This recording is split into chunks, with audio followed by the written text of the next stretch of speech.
চুক্তির বউ হতে হবে তোমাকে, এই হলো এগ্রিমেন্ট পেপার। এখানে সোজাসুজি লেখা আছে 1 বছর পর তোমাকে আমি ডিভোর্স দিয়ে দেবো, আর তুমি এই শর্ত মেনে আমাকে বিয়ে করছো। ফারিহা অবাক চোখে সামনে থাকা মানুষটির দিকে তাকিয়ে রইল। ব্যক্তিটি পুনরায় বলল, তুমি কি রাজি এই শর্তে?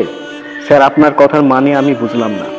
সিম্পল, তোমার মায়ের ট্রিটমেন্টের জন্য 25 লাখ টাকা লাগবে, তাই তো? জি স্যার। আমার শর্ত হচ্ছে আমাকে বিয়ে করতে হবে। অবশ্য বিয়েটা একটা এগ্রিমেন্টের বিয়ে। তোমার মায়ের ট্রিটমেন্টের জন্য 25 লাখ, 40 লাখ, ইনফ্যাক্ট যত টাকা লাগবে আমি দেবো। সিঙ্গাপুর পাঠানোর সমস্ত ব্যবস্থা আমি করে দেব। শুধু এগ্রিমেন্ট মোতাবেক আমাকে 1 বছরের জন্য বিয়ে করতে হবে। ফারিহা ছলো ছলো নয়নে তাকিয়ে রইল। মায়ের অপারেশনের জন্য অনেক টাকার প্রয়োজন। একটা বিজ্ঞপ্তি দেখে ফারিহা এসেছে রিহানের সাথে দেখা করতে। সেখানে বলা হয়েছিল 10 লাখ টাকার একটা চুক্তি হবে। তাই কোনো কিছু না ভেবেই ছুটে আসে সে। কালও ডক্টর বলেছে সিঙ্গাপুরে ট্রিটমেন্ট করালে ওর মা ভালো হয়ে যাবে, আর তার জন্য প্রয়োজন 25 লাখ টাকা। মিস ফারিহা, আপনি কি রাজি? ফারিহা চেয়ার থেকে উঠে দাঁড়ালো, কাঁধের মলিন ব্যাগটা তুলে নিয়ে বলল, আই এম সরি স্যার, আমি এই ধরনের এগ্রিমেন্টে রাজি নই। আমি আসছি। As your wish. ফারিহা চলে গেল। রিহান তাচ্ছিল্য হেসে চেয়ারে মাথা এলিয়ে দিল। প্রচণ্ড যন্ত্রণায় মাথা যেন ফেটে যাচ্ছে। গত 7 দিন ধরে ঘুম হচ্ছে না। হন্তদন্ত হয়ে পেপার গোপন নিউজটা ছাপিয়েছে। অনেকেই আসে, কিন্তু রিহানের কাছে সবাই কেউ ইরিটেট লেগেছে। ফারিয়া নামক মেয়েটি যোগ্য মনে হয়েছিল, কিন্তু মেয়েটা শর্ত শুনেই লাপাত্তা হয়ে গেল। মাথা যন্ত্রণায় অসহ্য লাগছে সব। কপালে ধীর হস্তে মালিশ করতে করতে কারো নাম্বার ডায়াল করলো সে। Hi sweetheart, I am sorry, actually বিয়েটা নিয়ে প্রচণ্ড চাপে আছি। ও বেবি প্লিজ, 1 বছরই তো, ম্যানেজ করো কোনোভাবে। তুমি তো জানোই আমি আমার কোর্সটা কমপ্লিট না করে বিডিতে ব্যাক করতে পারছি না। আই নো দ্যাট, বাট কিয়া how can I manage? Mom আর ড্যাড তো উঠে পড়ে লেগেছে আমার বিয়ের পেছনে। উফ রিহান, এত টেনশন করছো কেন? তুমি তো বললেই এগ্রিমেন্টের বিয়ে করবে, তাহলে সমস্যাটা কোথায়?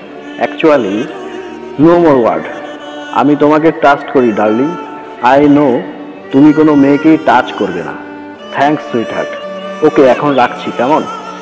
ওকে ডার্লিং। ব্যস্ত নগরীর ফুটপাত ধরে হেঁটে যাচ্ছে ফারিহা, চোখে অশ্রুর ধারা। পরিস্থিতি আজ ওকে কোথায় নামিয়ে আনলো। টাকার জন্য একটা মানুষের চুক্তির বউ হবে। ফারিহার ইচ্ছে হচ্ছে মাটিতে পা ছড়িয়ে কান্না করতে। বাবার কথা আজ খুব মনে পড়ছে। 1.5 বছর আগেও বাবা নামক মানুষটার ছায়া ছিল। মধ্যবিত্ত সংসারে হেসে খেলে জীবন পার করছিল, কিন্তু বাবার হঠাৎ করে চলে যাওয়া যেন সমুদ্রের ঢেউ হয়ে ওদের উপর পড়ল।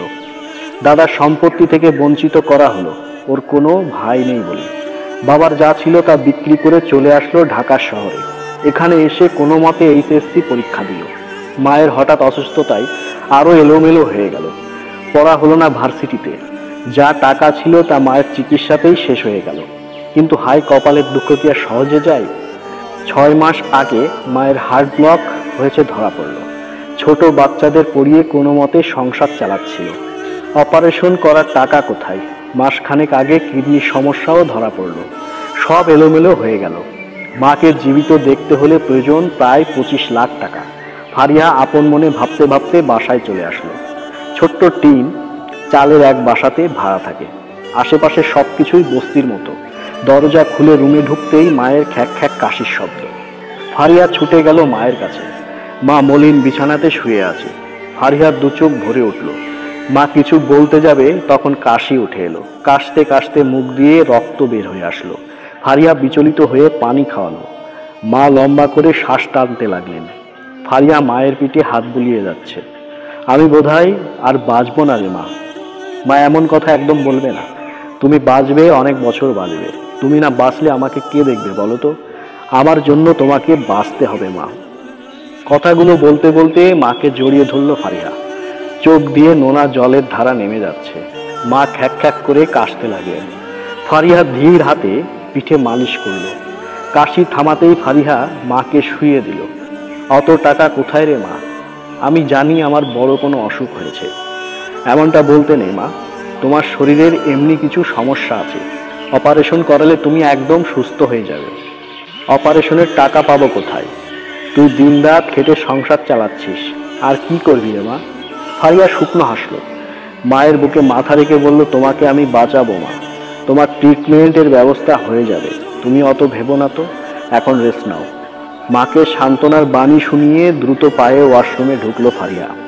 পানির কল ছেড়ে দিয়ে অঝরে কাঁদতে লাগলো। জীবন এত কঠিন কেন? বাইরে থেকে চিৎকার চেঁচামেচি শুনে বেরিয়ে আসলো ফারিহা।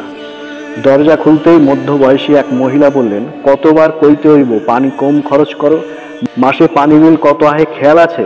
3 মাসের ভাড়াও তো বাইজা আছে। নেহাতি মা মেয়ে বছর 1.5 ধরে থাকোস, তাই এখনো থাকতে দিছি। মাফ করবেন খালা, আর বেশি পানি খরচ করব না।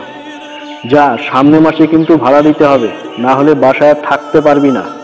ফারিয়া মাথা ঝাঁকিয়ে সম্মতি জানালো। ভদ্রমহিলা প্রতি মাসেই এমন কথা বলেন, কিন্তু মাস শেষে বাসা থেকে বের করে দেন না। বাইরেটা উগ্র মেজাজের হলেও ভেতরে সুন্দর একটা মন রয়েছে। সে মৃদু হাসলো, কৃতজ্ঞতার চোখে ভদ্রমহিলার যাওয়ার পানে তাকিয়ে রইল। স্যার স্যার, সকালের মেয়েটা আপনার সাথে আবার দেখা করতে এসেছে। কোন মেয়েটা? ওই যে ফর্সা করে চিকন মেয়েটা, কি যেন নাম? ফারিহা? ইয়েস স্যার, ভেতরে পাঠিয়ে দাও। লোকটা চলে যেতে রিহান ভ্রু কুচকে চেয়ার ঘুরিয়ে নিল। কেন যেন মনে হয়েছিল ফারিহা আসবে, তবে এত তাড়াতাড়ি আশা করেনি। রিহান তাচ্ছিল্য হাসলো, তখন তো বেশ ভাব দেখিয়েছিল, এখন গেল কোথায় এত ভাব? সেই তো রিহান জোয়ারদার মাহাদির কাছে আসতেই হলো। প্রথমে নাকচ করার শাস্তি পেতেই হবে miss Fariya Afroz. May I come in sir? Yes. গুটি গুটি পায়ে রুমে ঢুকলো ফারিহা। রেহান চেয়ার উল্টো রেখেই বলল, কি দরকার? স্যার অ্যাকচুয়ালি আমি না মানে বলছিলাম যে। ফারিয়াকে তোতলাতে দেখে রিহান চেয়ার ঘুরিয়ে নিল। মেয়েটির উদ্দেশ্য গ্লাসটা এগিয়ে চোখ দিয়ে ইশারা করলো। ফারিয়া ঢকঢক করে পানি গিলে ফেলল। রিহান সামান্য ভাবনাতে পড়ল, মেয়েটার মুখ এতটা শুকনো দেখাচ্ছে কেন? ফারিহা লম্বা করে শ্বাস নিচ্ছে। রেহান চোখের ইশারায় বসতে বলল, তবে মেয়েটি বসলো না, বরং সমস্ত সংকোচ কাটিয়ে বলল, স্যার আমি এগ্রিমেন্ট পেপারে সাইন করতে রাজি। রেহানের ঠোঁটের কোণ জুড়ে মৃদু হাসি দেখা গেল, তবে সে হাসি টেপ করে সামান্য রগরগা কণ্ঠে বলল, বাট এগ্রিমেন্টটা তো আমি অন্য কাউকে। রিহানকে কিছু বলার সুযোগ দিল না ফারিহা, সঙ্গে সঙ্গে রিহানের পায়ে লুটিয়ে পড়ল। ঘটনাটা এতটাই দ্রুত ঘটল যে রিহান অবাক চোখে তাকিয়ে রইল। বিষয়টা মাথায় খেলার আগেই ফারিহার কান্না মিশ্রিত গলা ভেসে আসলো। স্যার প্লিজ স্যার, আমার খুব প্রয়োজন, আমার মাকে বাঁচাতে হবে, প্লিজ স্যার আপনি আমাকে ফিরিয়ে দেবেন না। আপনি যা যা বলবেন আমি তাই করব, প্রয়োজনে 1 বছর কেন, সারা জীবন আপনার বাসার চাকরানি হিসাবে এগ্রিমেন্ট সাইন করব, দয়া করুন আমায়, আমার মাকে বাঁচাতে হবে প্লিজ স্যার। ফারিহার এমন কথাতে রিহান ভুরু কুঁচকে তাকালো। মেয়েরা 25 লাখ টাকার জন্য সারা জীবন চাকরানি হতেও রাজি, তার মানে সত্যি এর মা অসুস্থ। রিহান সামান্য দূরে সরে গেল, গলা ঝেড়ে বলল, উঠো, তোমার মায়ের অবস্থা কেমন? ফারিহা নাক টানতে লাগলো, গুটিয়ে যাওয়া জামাটা টেনে বলল, ভালো না স্যার, একটু আগেও রক্ত বমি করেছে। স্যার প্লিজ আমাকে ফিরিয়ে দিবেন না, আমি সমস্ত এগ্রিমেন্ট পেপারে সাইন করব, প্লিজ স্যার দয়া করুন। ওকে শান্ত হও, এত হাইপার হওয়ার কোনো প্রয়োজন নেই, আগে আমার কথা শোনো। ফারিহা মাথা কাত করে সম্মতি জানালো। রিহান বসতে বললেই চট করে বসে পড়ল। ফারিহার দিকে একটা ছবি এগিয়ে দিল রিহান। ফর্সা, লম্বা, দেখতে স্মার্ট একটা মেয়ে, পরনে ওয়েস্টার্ন ড্রেস, দেখেই বোঝা যাচ্ছে ভীষণ সুন্দরী। ফারিহা ছবিটা দেখে রিহানের দিকে বাড়িয়ে দিল। এটা আমার গার্লফ্রেন্ড, একটা সমস্যার জন্য ও বাংলাদেশে আসতে পারছে না, এইদিকে আমার মম ড্যাড আমাকে বিয়ে দিয়েই ছাড়বে। আর কিয়ার কথা এখন আমি বাসাতে কাউকে জানাতে পারছি না, যার জন্য এই এগ্রিমেন্টের বিয়ে। ফারিহা অবাক চোখে তাকিয়ে রইল। কোন ধরনের লজিক এটা? রিহান ছোট করে দম ফেলে চোখ বন্ধ করলো, বা হাতে কপাল ঘষতে ঘষতে বলল, লেট মি এক্সপ্লেইন। আমি আমার মম ড্যাডকে বলবো আমি তোমাকে ভালোবাসি আর তোমাকেই বিয়ে করতে চাই। সব থেকে বড় কথা, তুমি এতিমখানাতে বড় হয়েছ। রিহানের কথাতে ফারিহা নাক কুঁচকে নিল। রিহান চোখ খুলে বলল, আমি তোমাকে চুজ করছি কারণ তোমার ফ্যামিলিতে শুধু তোমার মা আছে, সব কিছু ম্যানেজ করতে সহজ হবে। আমি এখানে তোমার মাকে জড়াতে চাই না, আর তাছাড়া আমার মম ড্যাড এতিমদের প্রতি দুর্বল, তাই তোমাকে সহজেই মেনে নেবে। আমাদের বিয়েটা হয়ে যাওয়ার বছর খানেকের মাঝে কিয়া চলে আসবে, এর আগে ও আসতে পারে।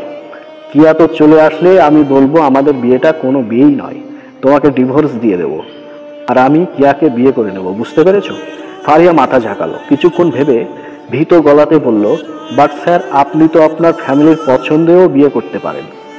স্টুপিড, তাহলে আমি কিয়াকে কি করে বিয়ে করব? আমার মম ড্যাড যার সাথে বিয়ে দেবে তার সাথে তো কোনো এগ্রিমেন্ট হবে না, হবে কি? তখন আমি কি করব? তার জন্যই তো এত প্ল্যান। তুমি রাজি কিনা সেটা বলো। ফারিহা ফোঁস করে দম ফেলল। জীবনকে পুতুল খেলার মতো সাজাবে সে, বর ঘর সবই হবে, কিন্তু দিন শেষে যার কোনো মূল্যই নেই। এছাড়া কোনো উপায় নেই, মাকে বাঁচাতে হলে এটা মেনে নিতেই হবে। রিয়ান হাত দিয়ে তুড়ি বাজাতেই চমকে তাকালো ফারিহা। মাথা ঝাঁকিয়ে নিজের জীবনের সব থেকে বড় সিদ্ধান্তটা নিল। আমি রাজি। রিহানের ঠোঁটের কোণে হাসি দেখা গেল। 7 দিনের চিন্তার অবসান হলো আজ। তৃপ্তি সহকারে ঘুমাবে। মাঝে 1 বছর বাকি, তারপর কিয়ার আর ওর মাঝে কোনো দূরত্ব থাকবে না। তো বন্ধুরা, আজকের এই ছোট গল্পটা যদি আপনাদের একটুও ভালো লাগে অবশ্যই একটা লাইক করে দিন, বন্ধুদের সঙ্গে শেয়ার করে দিন। আর এরকম ভিডিও পেতে হলে অবশ্যই চ্যানেলটিকে সাবস্ক্রাইব করে বেল বাটন প্রেস করে রাখুন, যাতে করে আমার লেটেস্ট ভিডিওগুলো আপনার মোবাইল স্ক্রিনে দেখতে পান। তো বন্ধুরা, আজ এই পর্যন্তই। ভালো থাকবেন, খুব ভালো থাকবেন, সুস্থ থাকবেন।